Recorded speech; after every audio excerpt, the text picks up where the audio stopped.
The lone wolf hero, a staple archetype in thriller novels, is often portrayed as the epitome of strength, resilience, and independence.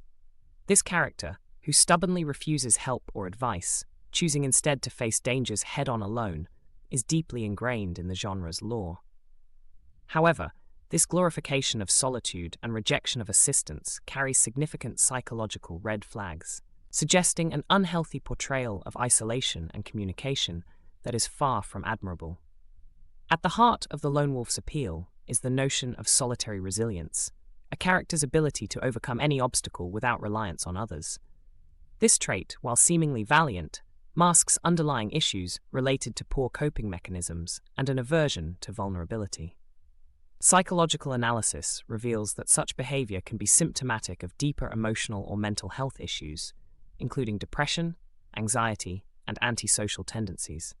The lone wolf's refusal to seek or accept help isn't a sign of strength. It's a defense mechanism, a barrier erected to avoid the perceived weaknesses of dependency and emotional exposure. Consider, for example, Jack Reacher from Lee Child's eponymous series. Reacher is the quintessential lone wolf, moving from place to place, engaging with problems head-on, and leaving before bonds can be formed. His nomadic lifestyle and tendency to shun lasting relationships are often seen as badges of honor, symbols of a man who needs nothing and no one. However, from a psychological standpoint, Reacher's behavior suggests a profound inability to form attachments, possibly stemming from unresolved traumas or a deep-seated fear of vulnerability. Similarly, Lisbeth Salander from Stieg Larsson's Millennium series embodies the lone wolf through her skilled but isolated efforts in solving complex mysteries. Salander's mistrust of others and preference for solo work are rooted in her traumatic past. Her reluctance to open up and work with others is not just a personal preference, but a coping mechanism for her deep-seated fear of betrayal and harm. While her accomplishments are undeniably impressive, they also underscore a problematic message: that pushing people away and refusing help is not just acceptable, but commendable. The glorification of such characters matters because it can influence readers' perceptions of autonomy, resilience, and mental health. By romanticizing the lone wolf's refusal to seek help, literature may unintentionally perpetuate the stigma surrounding mental health issues and the seeking of support. This portrayal feeds into the dangerous notion that strength is synonymous with emotional isolation and that seeking help is a sign of weakness. In reality, the ability to be vulnerable and to lean on others for support is a sign of emotional intelligence and strength.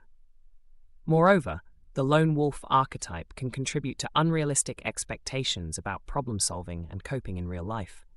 It suggests that complex issues can and should be tackled alone, neglecting the value of collaboration, communication, and community. This can be particularly harmful in a society where isolation is increasingly recognized as a significant mental health risk, not a strength. In conclusion, while the lone wolf hero may be a thrilling and compelling character, it's crucial to recognize the red flags this archetype raises. The glorification of isolation, refusal to communicate, and disdain for vulnerability can have detrimental effects, both in the world of fiction and in real life. It's time to re-evaluate these characters and the messages they send about strength, resilience, and independence. Perhaps the true strength lies not in the solitary struggle, but in the courage to reach out, connect, and face challenges together. This analysis begs the question: can we reimagine the lone wolf archetype in a way that values connection, communication, and community without sacrificing the thrill of the genre? Character psychology is fascinating, and sometimes our favorite characters exhibit behaviors we'd never tolerate in real life. What do you think about this analysis?